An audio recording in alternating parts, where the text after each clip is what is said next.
yaitu sebuah hadis yang diriwayatkan oleh Imam Tirmidzi dari sahabat Mu'ad bin Jabal radhiyallahu anhu. Dia berkata bahwasanya Nabi Muhammad sallallahu alaihi wasallam bersabda, "Man ayyara akhahu bi dzambin lam yamut hatta ya'malahu." Ya. Man barang siapa ayyara mencela akhahu saudara seagamanya bidzambin karena saudara seagamanya itu melakukan perbuatan dosa. Lam yamut, orang yang mencela itu tidak akan mati hatta ya'malahu, sampai dia melakukan perbuatan dosa yang sama. Ini hadis diriwayatkan oleh Imam Tirmidzi. Kemudian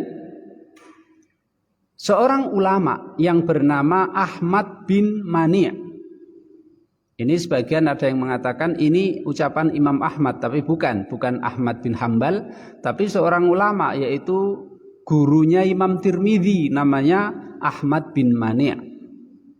Beliau mengatakan bahwa ulama-ulama zaman dulu, ya, para salafus soleh mengatakan min dzambin qad taba minhu, mencela saudara kita seagama karena saudara kita seagama itu melakukan perbuatan dosa yang dia telah tobat dari dosa tersebut dengan tobat yang sungguh-sungguh atau taubatan nasuha. Nah, Bapak-bapak, Ibu-ibu saya hormati, kalau dilihat dari maknanya betul. Ada orang melakukan perbuatan dosa, kemudian kita cela dengan dosa itu. Gitu Pak ya. Kita lihat atau kita temukan atau kita tahu dia itu playboy gitu Pak ya. Kemudian kita cela dia. Kita hina dia. Kita remehkan dia.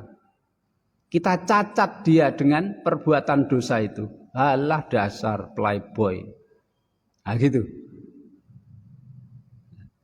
Kalau kita remehkan, kita cela dengan perbuatan itu, maka Allah Subhanahu wa ta'ala akan membuat kita melakukan perbuatan yang sama sebelum kita mati. Ini maknanya betul, cuma sanad atau mata rantai para rawi dari hadis ini itu hadisnya dhaif. Ya, itu hadisnya dhaif. Sampai Imam Albani, Syekh Albani rahimahullah, dia mengatakan bahwa sanad atau mata rantai dari para perawi hadis ini itu tidak mutasil, tidak sambung. Kenapa tidak sambung? Ini hadis diriwayatkan dari sahabat Mu'ad bin Jabal. Cuma setelah Mu'ad bin Jabal, seorang tabi'in ini namanya Khalid bin Mi'dan. Lah Khalid bin Mi'dan ini ternyata ditengarai tidak pernah bertemu dengan sahabat Mu'ad bin Jabal. Mestinya kan hadis ini diriwayatkan dari tabi'in dari sahabat. Cuma tabi'in ini harus bertemu dengan sahabat, mendengar hadis itu dari sahabat.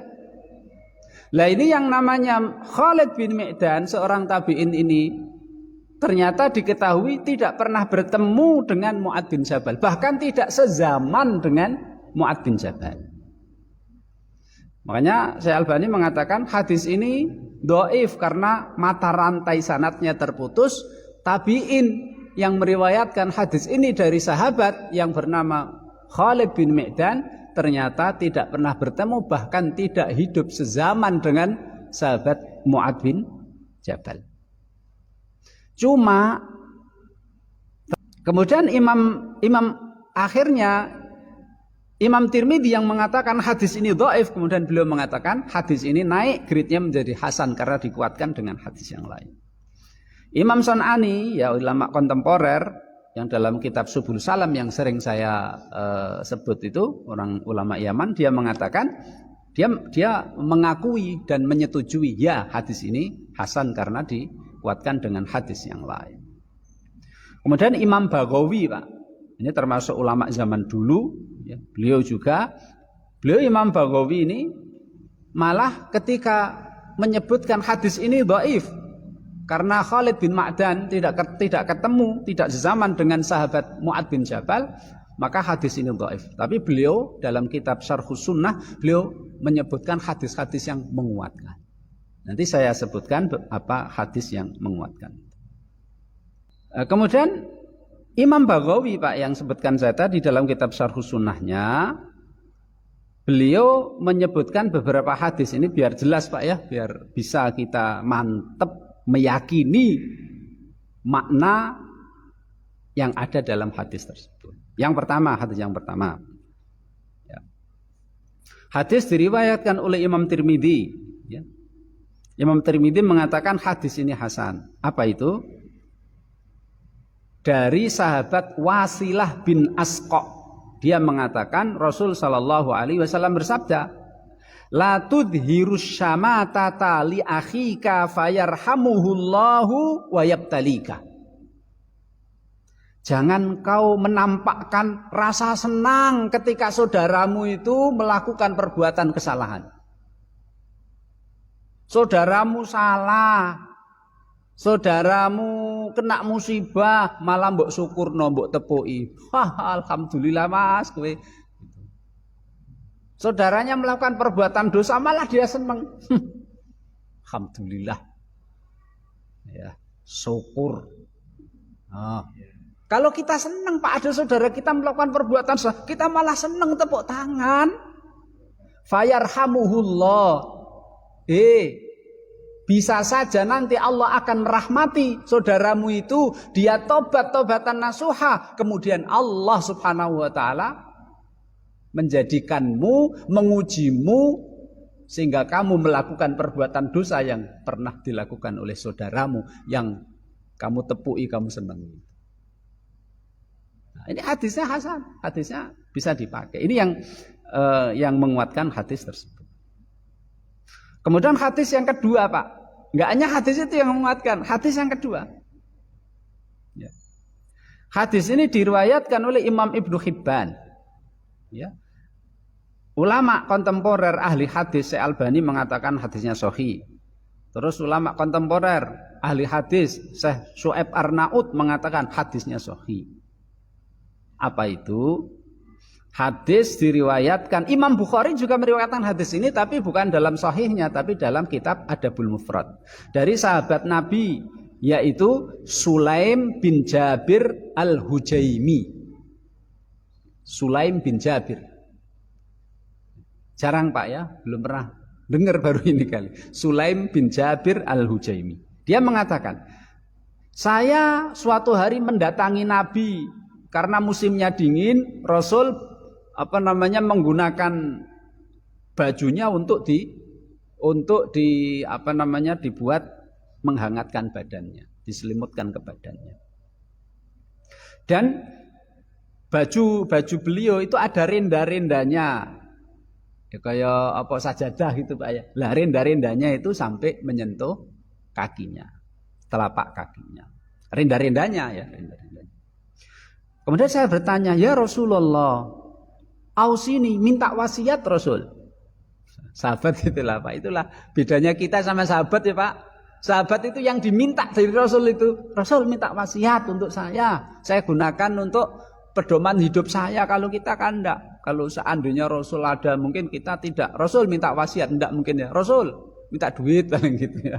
Jadikan aku kaya paling gitu. Sahabat enggak itu, Pak, enggak itu sahabat. Rasul beri aku wasiat. Rasul doakan aku masuk surga. Rasul. Dan sahabat, Pak, yang diincer sahabat dari mulut Rasulullah itu adalah bagaimana Rasulullah menjamin dia masuk surga. Itu yang diharapkan para sahabat. Sahabat itu pokoknya sahabat berusaha supaya keluar dari mulut yang mulia ini bahwa dia dijamin oleh Allah masuk surga. Itu, Pak. Kalau itu sudah didengar dari Rasul itu sudah wis pol, wis Pak, wis pol, sudah ada, tidak ada tujuan yang lebih dari itu ndak. Wis pol, uripe iki wis pol, sudah mendapatkan yang paling berharga dalam kehidupan ini. Sehingga harta dianggap remeh ya Pak ya. Jabatan dianggap remeh, semua itu sudah itu. Beribadahnya semakin luar biasa. Takutnya kepada semakin luar biasa. Sama. Wallahu alam juga ini kalau kita ngerti dijamin masuk surga piye Pak. Tambah mungkin kurang ajar kita ya Pak ya. Dijamin masuk surga aja kok. Saya tak berbuat maksiat mungkin gitu. Sahabat itu Masya Allah. Rasul beri aku wasiat. Rasul bersabda, alaika bittaqaillah, takwalah kepada Allah. Wala tahtaqiranna minal ma'rufi syai'an walau antafrugha lil mustasqi min dalwika fi ina'i. Jangan kau remehkan perbuatan baik meskipun hanya bisanya kamu berbuat baik menuangkan air ke dalam wadah temanmu. Mau ngesokke Pak. Apalagi pertemuan RT, pengajian. Kalau diberikan ceret, ada tehnya, ngejok. Nah, Pak ya. Rebutan kita. Rebutan apa ora, Pak? Ora. Males ngejok nggon dhewe wis. Seperti itu. Itu kebaikan. Meskipun bisanya cuma segitu, ambil koncone dijoki kabeh. Nah, meskipun seperti itu, jangan kau remehkan. Nggo ngebot-ngeboti timbangan kebaikan besok di surga. Kalau perbuatan remeh-remeh itu biasanya malah banyak ikhlasnya Pak, betul tidak? Betul. Nek sing remeh itu biasanya ku ikhlas, nggak ada pamrih belas sama sekali.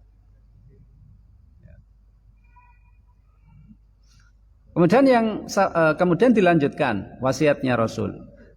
Takallam akhaka wa wajhuka mumbasit. Kalau kamu ngomong dengan temanmu, usahakan wajahmu itu sumringah, ceria.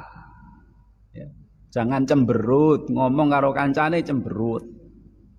Wa iyyaka wa isbalal izari fa innaha minal makhila wa la yuhibbu Allah. Dan jauhilah kamu menjuntaikan pakaianmu di bawah mata kaki karena itu termasuk sombong dan tidak disukai oleh Allah. Ya ini Pak. Wa inimru'un ayyaraka bi syai'in ya'lamuhu minka fala tu'ayyirhu bi syai'in ta'lamuhu minhu. Da'hu yakunu wabaluhu alaihi wa ajruhu laka. Kalau kamu dicela, dicaci oleh orang lain, jangan kamu membalas mencaci. Kamu dicaci dengan suatu perbuatan dosamu. Kamu dicaci dengan aibmu. Jangan kau balas mencaci dia dengan menyebut aibnya, enggak usah. Biarkan ya, biarkan celakanya, akibat buruknya, dosane, hukuman dari Allah, biarlah menimpa dia. Sedangkan kamu akan tetap mendapatkan pahala karena kamu tidak membalas. Jadi kamu jangan membalas, kamu diberi ganjaran oleh Allah, biarlah nanti Allah sendiri yang membalaskan. Kecelakaannya, balasannya, dosane akan Allah berikan kepada orang itu. Wala tasubbanna syai'an. Jangan kamu suka mengumpat apapun. Kemudian si Sulaim bin Jabir ini qala fama sababtu ba'du dabatan wala insanan. Setelah itu selama hidup saya tidak pernah mengumpat apapun. Apapun tidak pernah saya umpat. Kemudian hadis yang ketiga Pak, yang menguatkan hadis yang kita bahas pada malam hari ini. Ini hadis diriwayatkan oleh Imam Bukhari dalam Adabul Mufrad, oleh Imam Abu Dawud, Tirmidzi, Ibnu Majah, Ibnu Hibban, Imam Hakim dari sahabat Abu Hurairah. Rasul bersabda, "Ma min dzambin ajdaru ayyajilallah au ayyuajjilallahu li sahibihi al-uqubata fid dunya ma'a ma yaddakhiru lahu fil akhirati minal bagyi wa qati'atir rahim." Dosa yang sebagian hukumannya disegerakan oleh Allah diberikan kepada pelakunya dan sisanya disimpan oleh Allah selama dia belum tobat, nggak mau tobat ya. Dan sisa hukuman itu disimpan untuk diberikan besok di akhirat ada dua, al-baghyu wa qati'atur rahim. Memutus silaturahim dan baghyu. Baghyu itu melakukan kendoliman kepada sesama, melanggar hak sesama. Nah ini kan termasuk, Pak. Istilahnya mencela orang dengan menyebut dosanya itu kan termasuk melanggar haknya. Melanggar hak saudara kita. Memang dia siapa kok nyebut-nyebut dosanya? Itu memang dia siapa? Itu kan termasuk melanggar. Makanya itu masuk ke dalam hadis ini. Kemudian yang keempat, hadis tersebut dikuatkan dengan sebuah asar. Ya. Asar dari tabi'in, Pak ya, namanya Hasan Basri rahimahullah. Hasan Basri mengatakan, kanu yaquluna man rama akhahu bi dzambin qataba minhu lam yamut hatta yabtaliyahu Allahu bihi. Ini ditulis disebutkan oleh Imam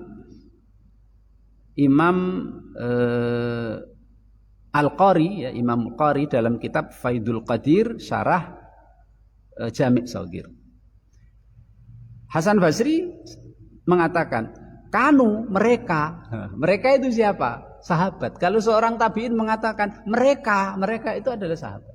Para sahabat-sahabat itu bilang, barang siapa yang mencela saudaranya dengan menyebut dosanya padahal dia sudah tobatan nasuha, orang itu tidak akan mati kecuali Allah Subhanahu wa taala menguji dia dengan menjadikan orang itu melakukan perbuatan dosa yang sama. Jadi kita pahami, Pak ya, kita pahami. Jadi kalau kita mencela saudara kita dengan kita menyebut dosane saudara kita, kok kita tidak segera tobatan nasuha, maka Allah akan membuat kita melakukan perbuatan itu sebelum kita meninggal. Apalagi kalau saudara kita itu tobatan